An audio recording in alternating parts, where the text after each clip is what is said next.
तहरीर असदार चौधरी। नाजरीन, पाकिस्तान की तारीख के स्याह दिनों में एक ऐसा बाब भी है जो न सिर्फ नाकाबिले फरामोश बल्कि पाकिस्तान की सोसाइटी के लिए नाकाबिले तलाफी भी है। ये एक ऐसा वाकया है जिसने पाकिस्तान में रियासत और दीन को एक दूसरे के आमने सामने कर दिया। यूं तो पाकिस्तान का मुकम्मल नाम इस्लामी जमहूरियत पाकिस्तान है, यानी जमहूरियत में इस्लाम का तर्ज अमल वाज़े होगा।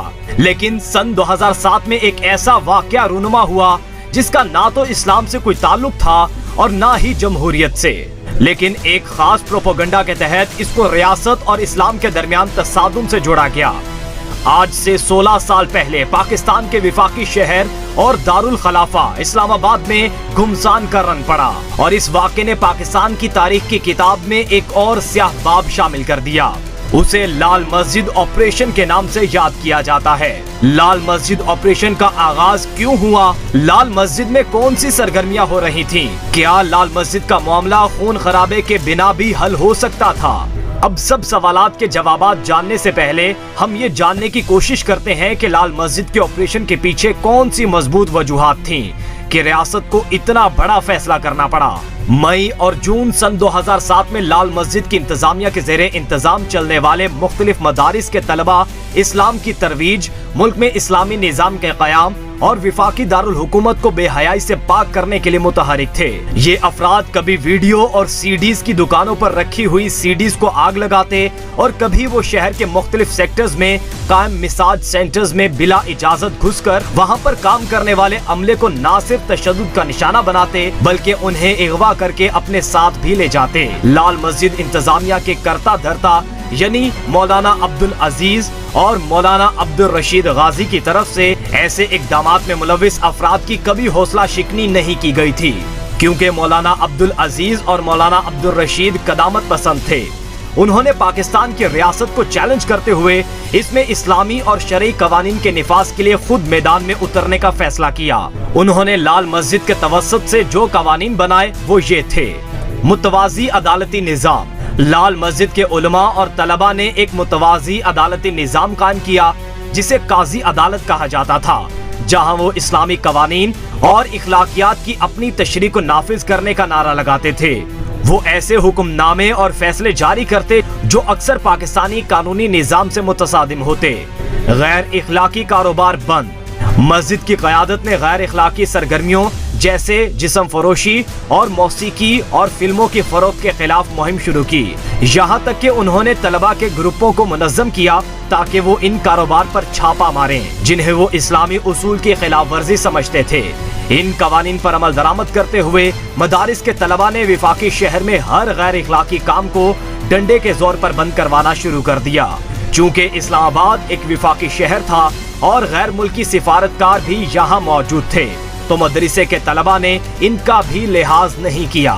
मदारिस के इन तालिब इल्मों की तरफ से इस्लामाबाद के मुख्तलिफ इलाकों में वाक़े मसाज सेंटर से कुछ चीनी बाशिंदों को भी अगवा किया गया, जिसमें चीन ने पाकिस्तानी हुकूमत से एहतजाज किया था।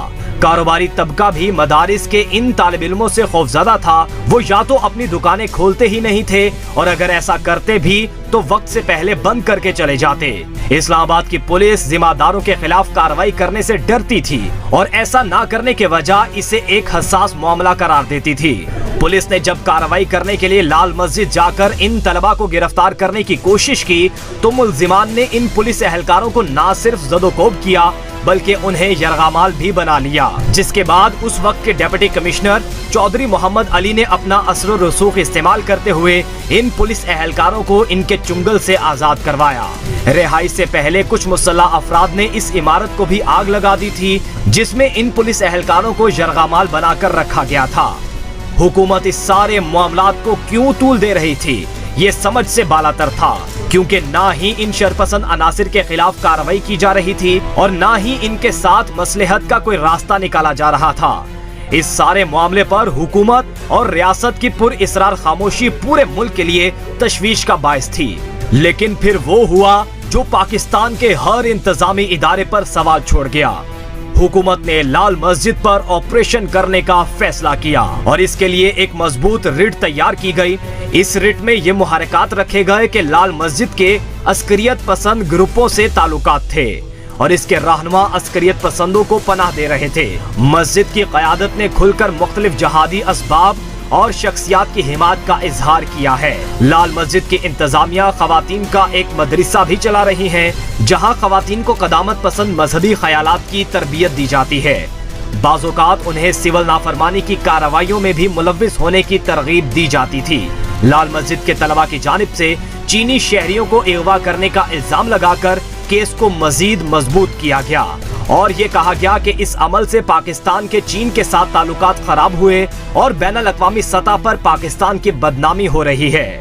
लाल मस्जिद पर ऑपरेशन का नाम ऑपरेशन साइलेंस रखा गया, जिसका मकसद मस्जिद पर दोबारा कंट्रोल हासिल करना और इन अस्करियत पसंदों और तलबा को हटाना था जिन्होंने खुद को अंदर से मजबूत कर लिया था। लाल मस्जिद में छुपे हुए मुबैयना शिद्दत पसंदों के खिलाफ कार्रवाई से पहले पूरे इस्लामाबाद में बिलखसूस लाल मस्जिद के करीब 4 सेक्टर्स की रैकी की गई और रैकी के लिए न सिर्फ मुतल्लिका थाने के इंचार्ज सिटी सर्कल के एसपी, इसके अलावा इस काम के लिए लाहौर से भी खुसूसी टीमें बुलवाई गई थीं।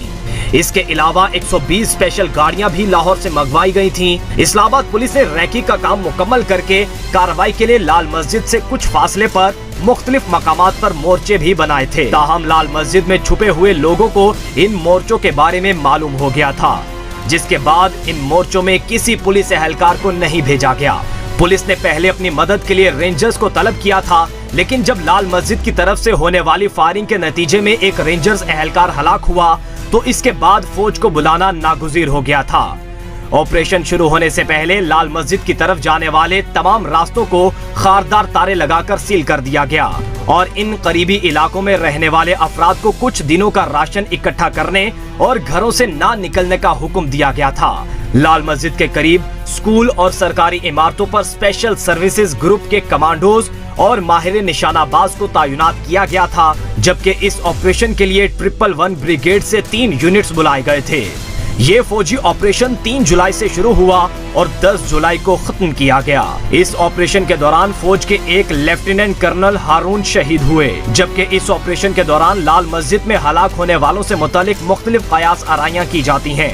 हुकूमत का कहना है कि इस ऑपरेशन में हलाक होने वालों की तादाद 100 के करीब है, जबकि लाल मस्जिद की इंतजामिया अभी भी ये दावा करती है कि इस ऑपरेशन के दौरान 200 के करीब तलबा और तालिबात हलाक हुए थे। ऑपरेशन शुरू होने से पहले लाल मस्जिद और इस्लामाबाद की जिले इंतजामिया के जिम्मेदारान एक दूसरे से राबते में थे और जब फौज को तलब किया गया तो इस ऑपरेशन में हलाक होने वाले अब्दुल रशीद गाजी ने जिले इंतजामिया के ऑफिसर से फौज बुलाने की वजह पूछी तो बताया गया कि चूंकि बारिशों का मौसम शुरू होने वाला है, इसलिए मुमकिना सैलाब की तैयारियों के सिलसिले में फौज को तलब किया गया है। 7 दिन तक जारी रहने वाले इस फौजी ऑपरेशन में पूरी दुनिया की नजरें पाकिस्तान पर टिकी रहीं।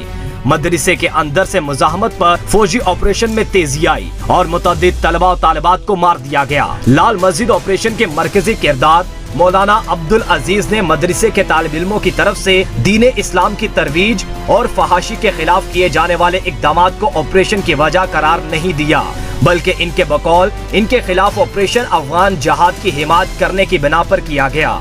उन्होंने कहा कि लाल मस्जिद ऑपरेशन के दौरान उन्हें मस्जिद के बाहर से गिरफ्तार किया गया और वहां पर मौजूद सिक्योरिटी फोर्सेस ने वहां पर एक बुर्का मंगवाया और उन्हें बुर्का पहनने पर मजबूर किया गया। पुलिस हुकाम के मुताबिक जब मौलाना अब्दुल अजीज खवातीन के लिए बनाए गए वॉक थ्रू गेट से गुजरने की कोशिश कर रहे थे और वहां पर तैनात एक लेडी कांस्टेबल ने मशकूक जानते हुए इसकी इतला वहां पर मौजूद पुलिस एहलकारों को दी, जिन्होंने जब बुर्का उतारा तो अंदर खातून की बजाय मौलाना अब्दुल अजीज थे।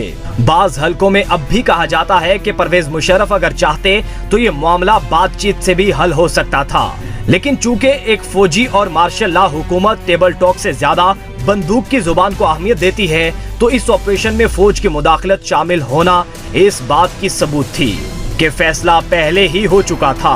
आखिरी शब बकौल चौधरी शुजात हुसैन समझौता हो चुका था। बड़े भाई की गिरफ्तारी के बाद छोटे भाई ने भी महफूज रास्ते की यकीन दहानी पर अपना ठिकाना छोड़ने और राजनपुर जाने पर आमादगी जाहिर कर दी थी, मगर फिर ऊपर से हुक्म आता है कि वक्त खत्म, कोई लचक नहीं, कोई मसलहत नहीं, ऑपरेशन शुरू है। सवाल ये है कि 5 माह तक इंतहाई लचक दिखाने वाली हुकूमत आखिर ऐन वक्त पर बेलचक क्यों हो गई। ऑपरेशन के नतीजे में छोटे भाई समेत 100 के लगभग हलाकतें हुई, पूरे मुल्क पर सख्ता तारी हो गया। ऑपरेशन का जवाब ये बताया गया कि लाल मस्जिद कॉम्प्लेक्स शिद्दत पसंदों का गढ़ बन चुका था और रियासती रिट चैलेंज कर रहा था। लाल मस्जिद कॉम्प्लेक्स में भारी तादाद में जदीद असलहा मौजूद है, लेकिन ऑपरेशन के नतीजे में ना तो खौफनाक शिद्दत पसंद हाथ आए और ना ही असलहे का भारी जखीरा मिल सका। आखिर क्यों? क्या ये शिद्दत पसंद असलहे समेत पर लगाकर उड़ गए थे, या अंदर की इत्तलात जमा करने वाले इदारों की आंखों में धूल झोंकी गई थी, या इन इदारों ने फैसला साजों की आंखों में धूल झोंकी थी? ये भी हुकूमत पर एक गहरा सवाल है। इस ऑपरेशन के खात्मे के बाद एक तवील अदालती जंग का आगाज हो गया और लाल मस्जिद ऑपरेशन के हकायक मालूम करने के लिए एक अदालती कमीशन भी तश्कील दिया गया और इस कमीशन में पेश होने वाले अफराद की एक लंबी फहरिस्त भी मौजूद है। इस ऑपरेशन में हलाक होने वाले अफराद के वर्सा को मुआवजे के ऐलान के अलावा इस ऑपरेशन के दौरान मुनहदिम होने वाले खवातीन के मदरसे जामिया हफ्सा की दोबारा तामीर के लिए ज़िले इंतजामिया की तरफ से सेक्टर H8 में 20 कनाल का एक प्लॉट भी दिया गया। लाल मस्जिद इंतजामिया का मौकिफ है कि इस ऑपरेशन में हलाक होने वाले किसी भी शख्स के वर्सा को मुआवजा नहीं दिया गया। इस्लामाबाद की ज़िले इंतजामिया ने सुप्रीम कोर्ट के हुक्म पर जामिया हफ्सा की तामीर के लिए मुख्तस किया जाने वाला प्लॉट मनसूख कर दिया और ज़िले इंतजामिया ने उन्हें इस्लामाबाद के नवाही इलाके तरनोल में खवातीन के मदरसे के लिए 10 मरले का प्लॉट देने की पेशकश की है, जिसे लाल मस्जिद की इंतजामिया ने अभी तक कबूल नहीं किया। लाल मस्जिद ऑपरेशन के मरकजी किरदार मौलाना अब्दुल अजीज के खिलाफ मुकदमात मुख्तलिफ अदालतों में चलाए गए और वो इन तमाम मुकदमात में बाइज्जत बरी हो गए।